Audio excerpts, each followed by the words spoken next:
सम्पूर्णमा न्यानो अभिवादन सहित हार्दिक स्वागत छ पिएलआर एजुकेसनमा।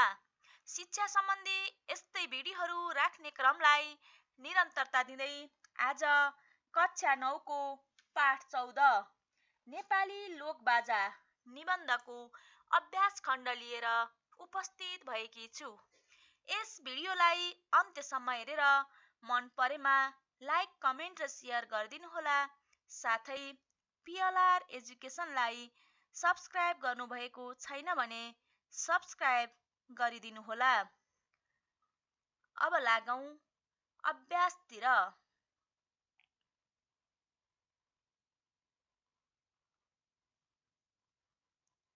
शब्द भण्डार। प्रश्न नम्बर 1, दिएका शब्द र अर्थबीच जोडा मिलाउनुहोस्।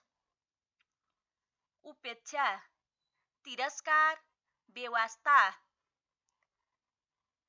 विविध, अनेक प्रकारका। अंकित, चित्रित। सम्पदा, प्राकृतिक सम्पत्ति। दीर्घायु, दीर्घजीवी। रैथाने, पुरानो बासिन्दा, जागरुक, सचेत।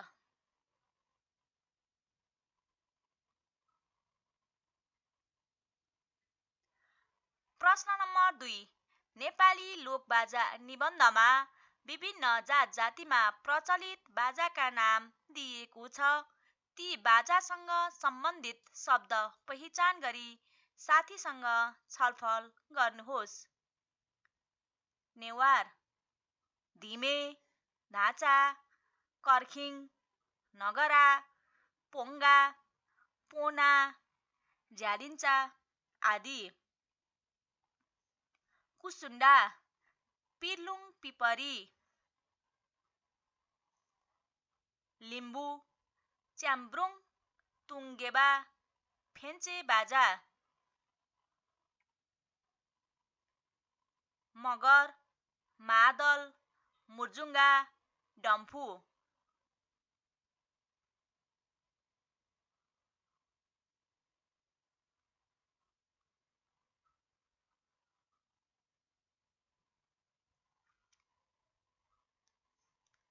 तामाङ, ग्याम्पुङ, सुरुङ्गे, सिन्डुङ बाजा। किराँत, बास्तुम्बा, टुङ्गा, बिनायो। थारू, खजडा, खजडा झिलमिले, तमौरा। शेर्पा, चौरी घण्ट, लावा, पिवाङ बाजा। ब्राह्मण क्षेत्री, शङ्ख, घण्ट, खैजडी, मुजुरा आदि।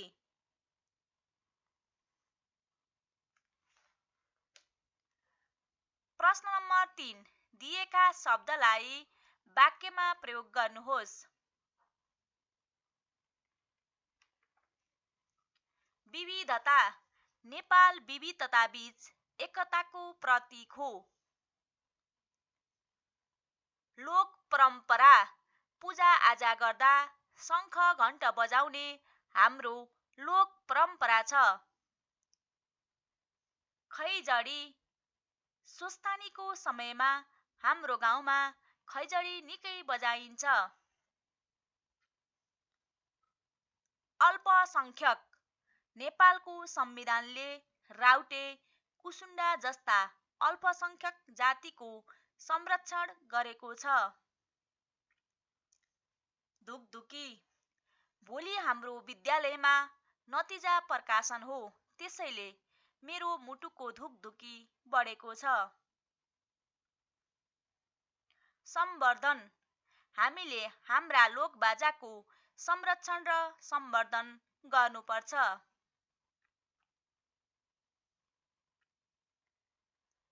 प्रश्न नम्बर 4, भन्ज्याङ चौतारी, चिया नास्ता, साथीभाइ, सन्चो बिसन्चो जस्ता अन्य 5 वटा जोडी शब्द खोज्नुहोस्।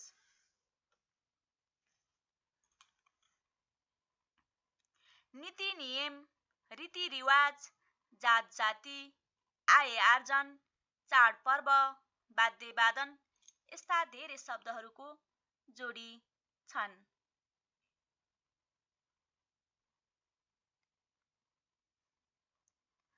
बोध र अभिव्यक्ति। प्रश्न नम्बर 3, दिएका प्रश्नको उत्तर भन्नुहोस्। क. नेपाली लोकबाजा पाठ कति अनुच्छेदमा संरचित छ? नेपाली लोकबाजा पाठ 8 अनुच्छेदमा संरचित छ। प्रश्न ख. निबन्धको तेस्रो अनुच्छेदमा कतिवटा वाक्य छन्? निबन्धको तेस्रो अनुच्छेदमा 12 वटा वाक्य छन्। प्रश्न ग. वाक्य संख्याका दृष्टिले सानो र ठूलो अनुच्छेद कुन हो? वाक्य संख्याका दृष्टिले सबैभन्दा छोटो अनुच्छेद अर्थात् सानो अनुच्छेद चौथो र सबैभन्दा ठूलो अर्थात् लामो अनुच्छेद पाँचौं रहेका छन्। प्रश्न घ. कुन अनुच्छेदमा विभिन्न जातिका बाजाका नाम उल्लेख गरिएको छ? तेस्रो अनुच्छेदमा विभिन्न जातिका बाजाका नाम उल्लेख गरिएको छ।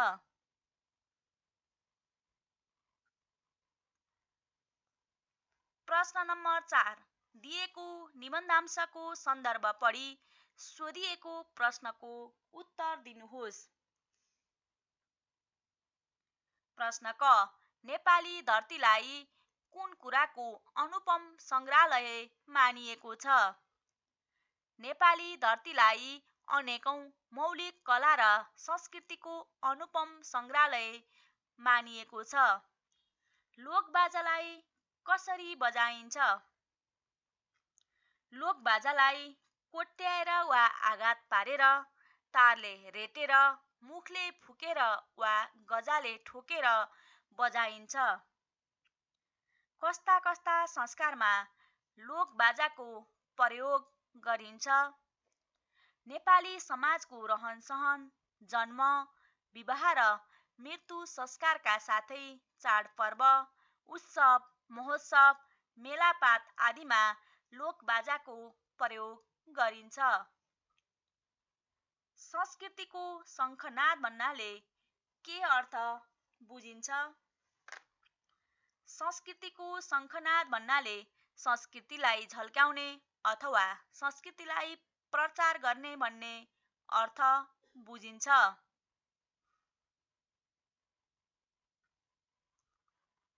प्रश्न नम्बर 5, दिएका प्रश्नको उत्तर लेख्नुहोस्। प्रश्न क. नेपाली लोकबाजाको विकास कसरी भएको छ?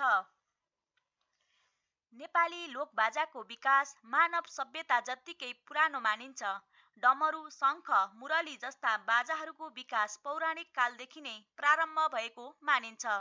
पुराण वा मिथकमा वर्णित शिवजीले हातमा लिने डमरू, विष्णुका हातको शङ्ख र कृष्णका हातको मुरलीलाई हेर्दा पौराणिक कालबाट नै बाजाको सुरुवात भएको मानिन्छ। नेपाली वाद्यवादका विकास प्राचीन कालदेखि नै हुँदै आएको हो, जुन कुरा वसन्तदेवको सम्वत 434 को टिस्टुङको अभिलेखमा कुदिएको शङ्खको सन्दर्भ, अंशुवर्माको अभिलेखमा मङ्गल बाजा बजाउने र शङ्ख बजाउने, ललितपुर लेलेको अभिलेखमा परेको वादित्र गोष्ठीको प्रसङ्ग, हनुमान ढोकाको एक मूर्तिमा प्रताप मल्लले बाजा बजाइरहेका दृश्य अङ्कित हुनुले लोकबाजाको विकास प्राचीन कालदेखि नै भएको हो भन्ने कुराको पुष्टि गर्दछ।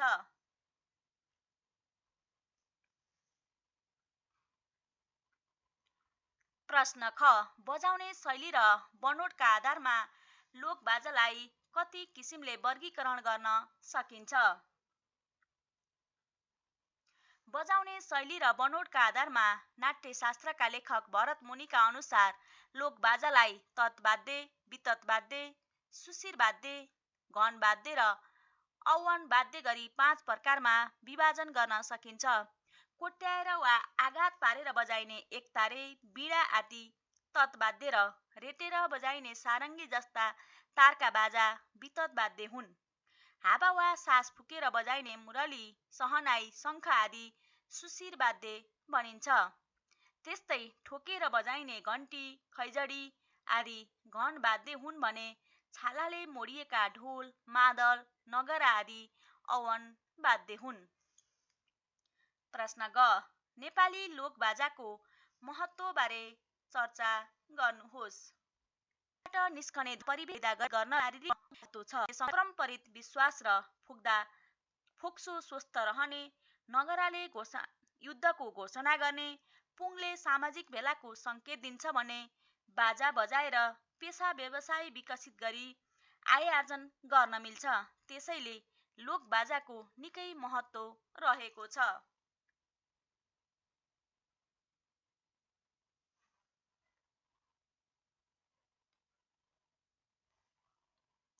प्रश्न नम्बर 6, व्याख्या गर्नुहोस्। क, बहुजातीय र बहुसांस्कृतिक मुलुक हुनु नेपालको गौरवमय अतीत मात्र होइन, सुन्दर वर्तमान पनि हो।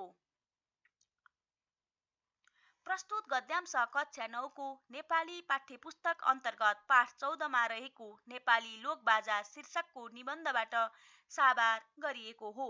यस निबन्धका रचनाकार यसै पाठ्यपुस्तकका सम्पादक समूहहरू हुन्। यस निबन्धमा निबन्धकारले नेपाली लोकबाजाहरू, नेपाली लोकबाजाको महत्त्व र यसको संरक्षणका विषयमा चर्चा गरेका छन्।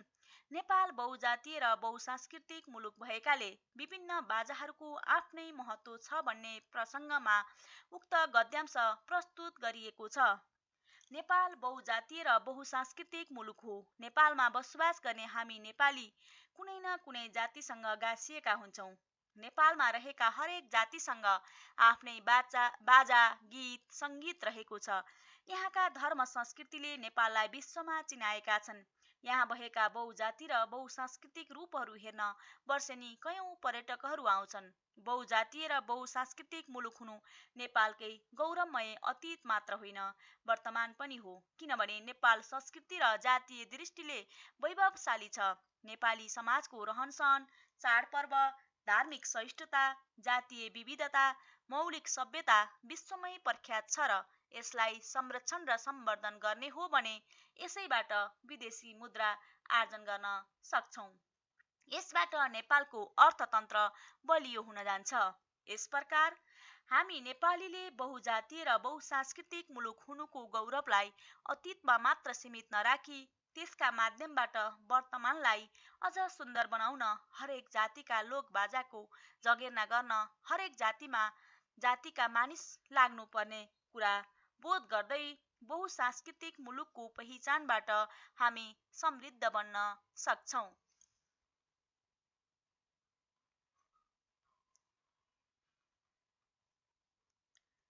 ख, मौलिक बाजा सङ्कटमा पर्नु भनेको हाम्रो पहिचान समेत सङ्कटमा पर्नु हो। प्रस्तुत निबन्धांश नेपाली लोकबाजा शीर्षकको निबन्धबाट साभार गरिएको हो। यस निबन्धका लेखक तथा सम्पादक कक्षा 9 नेपाली पाठ्यपुस्तक लेखक समूहमध्येका एक हुन्। नेपाली लोकबाजा नेपाल र नेपालीको गौरव भएको कुरा निबन्धकारले निबन्धांशमा स्पष्ट पार्न खोजेका छन्। हाम्रो नेपाली लोकबाजा हाम्रो नेपाली मौलिक लोक संस्कृतिको अभिन्न अङ्ग हो। नेपाली लोकबाजाहरू नेपाली लोकजीवनका धुकधुकी हुन्। हरेक बाजाले विभिन्न जात जाति र संस्कृतिको प्रतिनिधित्व गरेका हुन्छन्। जहाँ हरेक बाजाले छुट्टै इतिहास रचेका हुन्छन्। आजभोलि हाम्रो लोकबाजाप्रति नयाँ पुस्ताको चासो घट्न थालेको छ। सारङ्गी, मादल, मुर्जुङ्गा, बिनायो जस्ता लोकबाजाको सट्टा हार्मोनियम, गिटार, किबोर्ड जस्ता मोडर्न बाजाहरूको प्रयोग हुन र मन पराउन थालिएको छ। दिन प्रतिदिन देशमा लोकबाजा बजाउने मान्छेको अभाव हुनु भनेको चिन्ताको विषय हो। आधुनिकतालाई अँगाल्न समयको माग भए तापनि यसैमा डुबेर आफ्नो मौलिकतालाई भुल्नु भनेको हाम्रो लोक संस्कृति सङ्कटमा पर्नु हो। आयातित बाजाबाट नेपालका मौलिक र रैथाने लोकबाजा लखेटिने अवस्था आउनु हुँदैन। त्यसैले लोकबाजा लोकको सम्पत्ति हो। यस्ता मौलिक बाजा सङ्कटमा पर्नु भनेको हाम्रो पहिचान समेत सङ्कटमा पर्नु हो। त्यसैले आफ्नो संस्कृति, यी अमूल्य लोकबाजाको प्रयोग र संरक्षणप्रति राज्य र नागरिक समेत जागरुक हुनु जरुरी छ।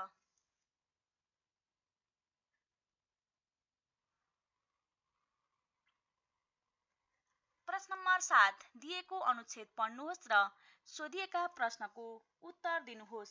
विद्यार्थी भाइ बहिनीहरू, यो अनुच्छेद हाम्रो पाठ्यपुस्तकको पेज नम्बर 155 मा छ। प्रश्न क उत्तर दिनुहोस्। दोधारा चाँदनी नगरपालिकाको नाम कसरी जुराइएको हो? अनुच्छेदका आधारमा नेपालको महाकाली नदी पारी रहेका साबिकका चाँदनी र दोधारा दुई गाविस समावेश गरी त्यस नगरपालिकाको नाम दोधारा चाँदनी नगरपालिका जुराइएको हो। त्यहाँको जनजीवन कस्तो रहेको छ? त्यस क्षेत्रमा बसोबास गर्ने मानिसहरू विभिन्न जात जाति तथा धर्म मान्ने गर्दछन्। यहाँका मानिसको औसत पारिवारिक आम्दानीमा कृषि व्यवसाय मुख्य रहेको छ भने आम्दानीका अन्य स्रोतहरूमा व्यापार, नोकरी र वैदेशिक रोजगारी रहेका छन्। प्रश्न यी त्यस क्षेत्रमा मनाइने मुख्य चाडपर्वका नाम लेख्नुहोस्। त्यस क्षेत्रमा जन्माष्टमी, आइतबारी, छठ पर्व, बुद्ध जयन्ती, क्रिसमस जस्ता प्रमुख चाडपर्वहरू रहेका छन्। अनुच्छेदका आधारमा त्यहाँको विकास निर्माणको अवस्थाबारे अनुमान गर्नुहोस्। त्यस दोधारा चाँदनी नगरपालिकाको विकास त्यति धेरै भएको देखिँदैन। महाकाली नदीको झोलुङ्गे पुल र नगरपालिकामा पुग्ने महाकालीमा बनेको पक्की पुल बाहेक अन्य विकासको कुरा भएको देखिँदैन। त्यसकारण यस क्षेत्रमा विकासको अवस्था दयनीय रहेको छ भन्न सकिन्छ।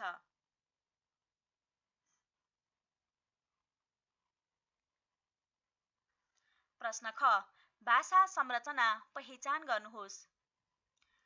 पक्की अपेक्षा कृषि शब्दको अर्थ शब्दकोशरी लेख्नुहोस्। पक्की बलियो मजबुत, अपेक्षा आशा भरोसा, कृषि खेती किसानी। प्रश्न आ आरक्षको अर्थ लेखी वाक्यमा प्रयोग गर्नुहोस्। आरक्षको अर्थ वन्यजन्तु र रुख बिरुवाको सुरक्षाका निम्ति जङ्गललाई चारैतिरबाट घेर्ने काम अर्थात् आरक्षण। वाक्य नेपालको एकमात्र वन्यजन्तु आरक्ष कोशी टापु वन्यजन्तु आरक्ष विक्रमसम्म 2032 सालमा स्थापना गरिएको हो। प्रश्न यी यसले यहाँको विकासमा टेवा यसले हैन। प्रश्न यी यहाँ विभिन्न जात जाति तथा धर्म मान्ने व्यक्तिको बसोबास रहेको छ। वाक्यलाई अकरण बनाउनुहोस्। यहाँ विभिन्न जात जाति तथा धर्म मान्ने व्यक्तिको बसोबास रहेको छैन।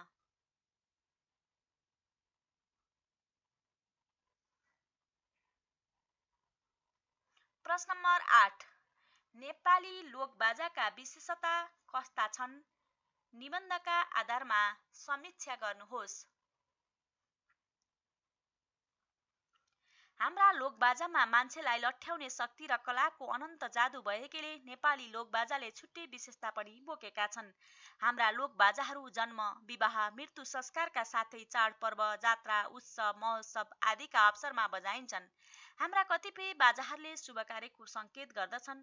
पञ्चेबाजा बजाउँदा शुभ कार्यको संकेत मानिन्छ। पञ्चेबाजा अघि लगाएर शुभ कार्य गर्ने गरिन्छ। कतिपय बाजाहरू अशुभ भगाउनका निम्ति बजाउने गरिन्छ। मलामी जाँदा एकोहोरो शङ्ख फुक्ने गरिन्छ। यसो गर्दा भूत प्रेत भगाउन सकिन्छ भन्ने मान्यता रहेको छ। त्यस्तै अर्कातिर शङ्ख फुक्दा फोक्सोको व्यायाम हुन्छ भन्ने पनि मानिन्छ। मुरली वा बाँसुरी बजाउँदा त्यसले प्रेम भाव प्रकट गर्दछ भन्ने पुष्टि पौराणिक कालमा कृष्णले प्रेमलीला मच्चाएको कुराबाट हुन्छ। युद्धको घोषणा गर्न नगरा बजाउने, सामाजिक भेलाको निम्ति सूचित गर्न पुङ बाजाहरू बजाउने चलन रहेको पनि पाइन्छ। यसरी नेपाली लोकबाजाका थुप्रै विशेषताहरू रहेको छ भन्न सकिन्छ।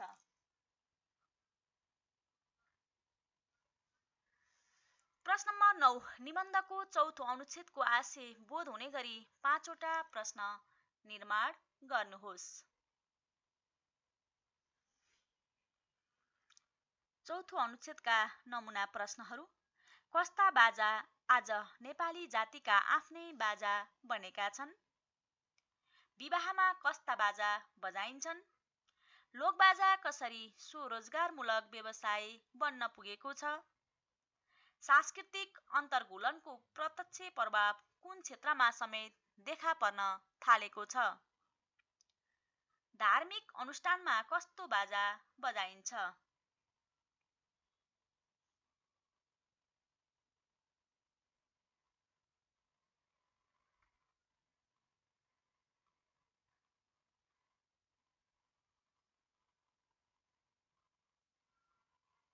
प्रश्न नम्बर 10।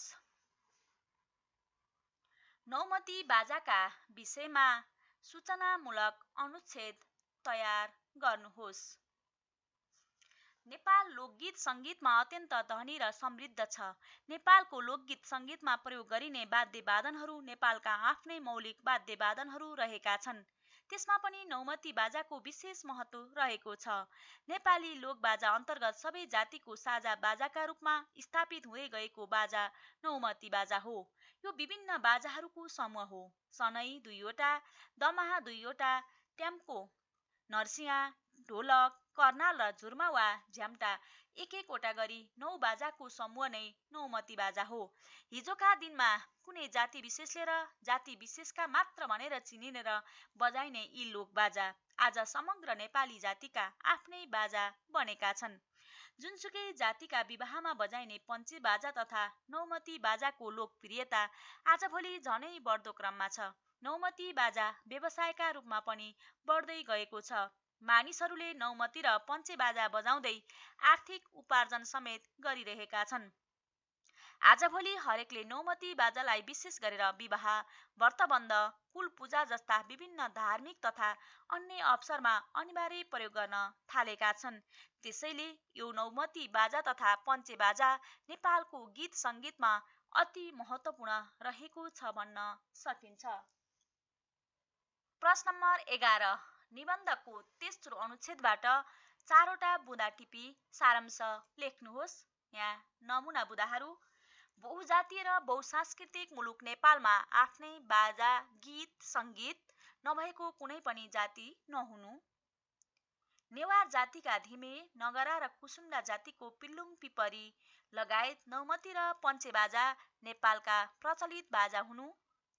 लिम्बूको च्याम्रुङ, मगरको मादल, डम्फु र मुर्जुङ्गा, किराँतको टुङ्गा र बिनायो बाजाले नेपाली संस्कृतिलाई समृद्ध तुल्याउनु। नेपालका लोकबाजा सबै नेपालीका अमूल्य सम्पत्ति भएकाले सबै जातिले यस्ता लोकबाजालाई जगेर्ना गर्नु जरुरी देखिनु। अब सारांश लेख्दा हामीले शीर्षक लेख्नुपर्नेछ र सारांश 1/3 अर्थात् 3 भागको 1 भागमा लेख्नुपर्नेछ। शीर्षक जात अनुसारका बाजा। नेपाल बहुजातीय बहुसांस्कृतिक मुलुक भएको हुनाले यहाँका आफ्नै बाजा, गीत, सङ्गीत हुने गर्दछन्। आफ्नै गीत सङ्गीत नहुने कुनै जाति यहाँ रहेका छैनन्। नेवार जातिका धिमे, नगरा, कुसुन्डा जातिका पिल्लुङ पिपरी, लिम्बूको च्याम्रुङ, मगरको मादल, डम्फु र मुर्जुङ्गा, किराँतको टुङ्गा र बिनायो, ब्राह्मण क्षेत्रीका शङ्ख, घण्ट, खैजडी लगायतका नौमती र पञ्चे बाजाहरूले नेपालको संस्कृतिलाई समृद्ध तुल्याएका छन्। नेपालका लोक बाजाहरू सबै नेपालीका अमूल्य सम्पत्ति भएकाले सबैले यसको जगेर्ना गर्नु जरुरी छ। तेस्रो अनुच्छेदमा भएका शब्दहरू 203, सारांशमा लेखिनुपर्ने शब्द 68 र सारांशमा लेखिएका शब्द 67।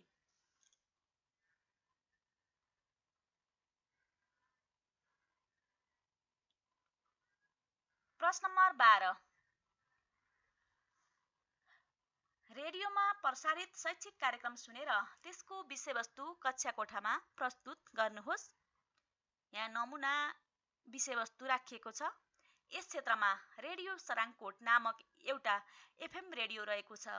यस एफएमले बहसमूलक कार्यक्रम सराङकोट बहसमा समय सान्दर्भिक विभिन्न क्षेत्रसँग सम्बन्धित व्यक्तिहरूसँग कुराकानी गर्ने सन्दर्भमा असार 16 गते गण्डकी प्रदेश शिक्षा विकास निर्देशनालय उपमहानिर्देशक घनश्याम पौडेललाई बोलाएर शैक्षिक सत्र 2080को 80को नतिजा सम्बन्धी विषयमा कुराकानी गरेको थियो।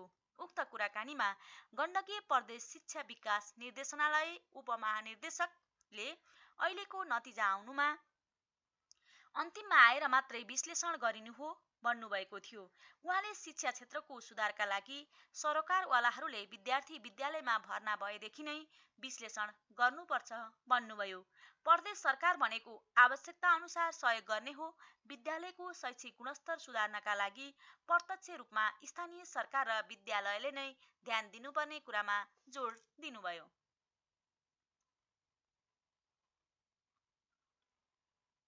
सुनाइ र बोलाइ। सुनाइ पाठ 14 सुन्नुहोस् र दिएका प्रश्नको उत्तर भन्नुहोस्। हाकपारे गीत कुन समुदायमा प्रचलित छ? हाकपारे गीत पूर्वी पहाडका किराँती समुदायमा प्रचलित छ। ख. हाकपारे गीत गाउनेले कसरी श्रोतालाई मन्त्रमुग्ध पार्छन्? हाकपारे गीत गाउनेले अभिव्यक्तिको सरलता, लयको माधुर्य र भावनाको अविरल प्रवाहले श्रोतालाई मन्त्रमुग्ध पार्छन्। गीतलाई कसरी अन्त्य गरिन्छ? आफ्ना कुरा सकिएपछि एक्लै वा समूहमा विभाजित भएर गाएपछि गीतमै बिदा मागेर गीतको अन्त्य गरिन्छ। हाकपारे गीतका मुख्य विशेषता भन्नुहोस्। हाकपारे गीतका मुख्य विशेषताहरू एकल वा समूहमा गाउन मिल्ने, अभिव्यक्तिमा सरलता, लयमा माधुर्य, भावनामा अविरल प्रवाह आदि हुन्।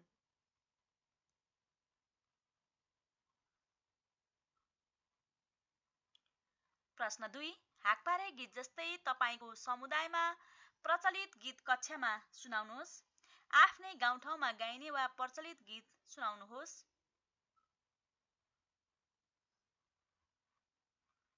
भाषिक संरचना र वर्णविन्यास। प्रश्न 2. दिएको अनुच्छेद पढी करण र अकरण क्रियापद पहिचान गर्नुहोस्। यो अनुच्छेद हाम्रो पाठ्यपुस्तकको पेज नम्बर 157 मा छ। करण क्रियापदहरू लागिरहेको थियो, थिए, गरिरहेका थिए, रहन्थे, हिँड्थे, जानु थियो, अल्मलिरहेको थिए, भन्नुहुन्थ्यो, खुलेको छ, भए। अकरण गर्दैनथे, भन्नुहुन्न थियो, सकिन्नथे, गरिन, नजाऊ।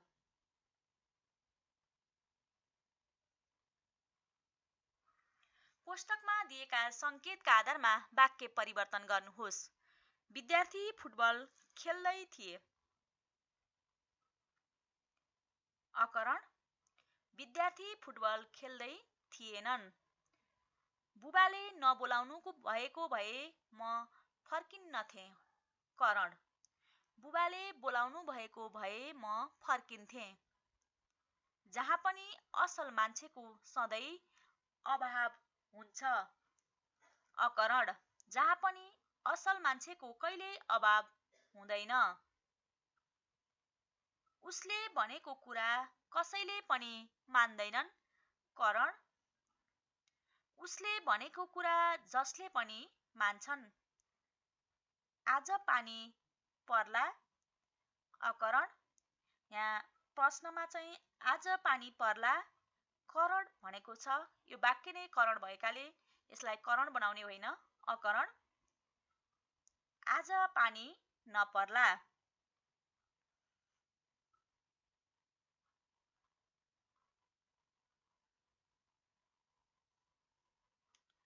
प्रश्न नम्बर 4. निबन्धबाट 10 वटा करण क्रियापद टिपी तिनलाई अकरणमा परिवर्तन गर्नुहोस्।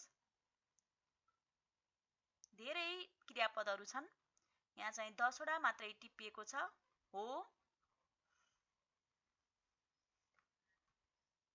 होइन, रहन्छन्, रहँदैनन्, भनिन्छ, भनिँदैन, आउँछन्, आउँदैनन्, पाइन्छ, पाइँदैन, गर्छ, गर्दैन, छन्, छैनन्, गरेका छन्, गरेका छैनन्, देखिएको छ, देखिएको छैन, हुन्छन्, हुँदैनन्।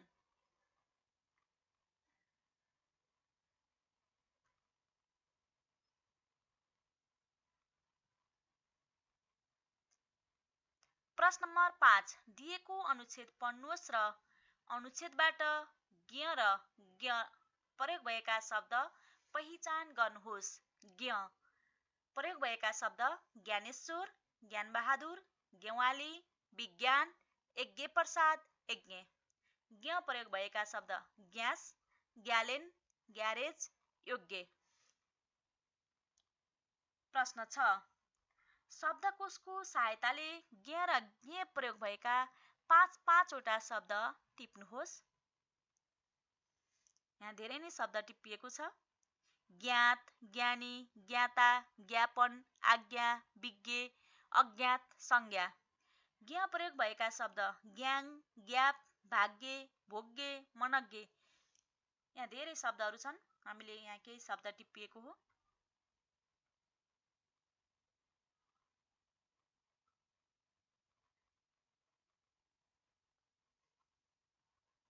सिर्जना र परियोजना कार्य। साइबर अपराधको रोकथाम विषयमा एउटा निबन्ध तयार पार्नुहोस्। यहाँ नमुना निबन्ध तयार पारिएको छ।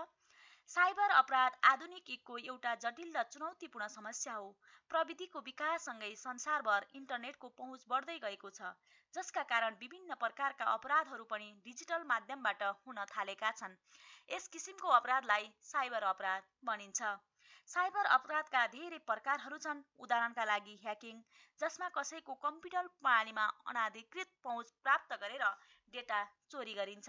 यस्तै फिसिङ भनेको त्यस्तो प्रविधि हो जसमा गलत इमेल वा सन्देश पठाएर प्रयोगकर्ताहरूको व्यक्तिगत जानकारी जस्तै बैंकको खाता नम्बर, पासवर्ड आदि चोरी गरिन्छ। अर्को उदाहरणमा भाइरस अथवा मालवेयरको माध्यमबाट कम्प्युटर प्रणालीमा संक्रमित पारेर डेटा नष्ट गर्ने वा प्रणालीमा अवरोध गर्ने कार्य पनि साइबर अपराधमा पर्दछ। साइबर अपराधले व्यक्तिको व्यक्तिगत जीवन मात्र होइन, देशको राष्ट्रिय सुरक्षामा समेत खतरा पुर्याउँछ। महत्त्वपूर्ण सरकारी डेटा चोरी हुनु, बैंकिङ प्रणालीलाई ह्याक गर्नु जस्ता घटनाहरू देशको अर्थतन्त्रमा ठूलो प्रभाव पार्न सक्छ। साथै सामाजिक सञ्जालमा गलत सूचना फैलाएर समाजमा अशान्ति उत्पन्न गर्ने प्रयास पनि साइबर अपराधको रूप हो। साइबर अपराधलाई नियन्त्रण गर्न विभिन्न कानुनी उपायहरू अपनाइएको छ। नेपालमा पनि साइबर क्राइम ऐन लागू गरिएको छ, जसले साइबर अपराध गर्ने अपराधीलाई कारबाही गर्ने अधिकार प्रदान गर्दछ। यसबाहेक सर्वसाधारणले पनि आफ्नो व्यक्तिगत जानकारीको सुरक्षा गर्न सावधानी अपनाउनुपर्छ। उदाहरणका लागि सुरक्षित पासवर्ड प्रयोग गर्ने, अनलाइन ठगीको पहिचान गर्न सक्ने क्षमता विकास गर्ने र कुनै पनि अविश्वसनीय वेबसाइटमा आफ्नो जानकारी नदिने जस्ता उपायहरू अपनाउनु पर्छ। साइबर अपराधले हाम्रो दैनिक जीवनमा ठूलो चुनौती उत्पन्न गरिरहेको छ। यसलाई नियन्त्रण गर्न सरकारी प्रयास मात्र होइन, हरेक व्यक्तिले पनि आफ्नो तर्फबाट सचेत रहनु आवश्यक छ। प्रविधिको सदुपयोग गरेर हामीले साइबर अपराधबाट बच्न सक्छौँ, समाजलाई सुरक्षित बनाउन सक्छौँ।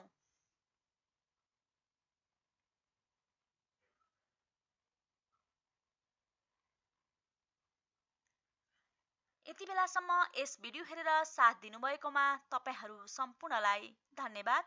यस भिडियोलाई लाइक, कमेन्ट र सेयर गरिदिनुहोला। साथै पिएलआर एजुकेसनलाई सब्स्क्राइब गर्नुभएको छैन भने सब्स्क्राइब रहेको बेल आइकन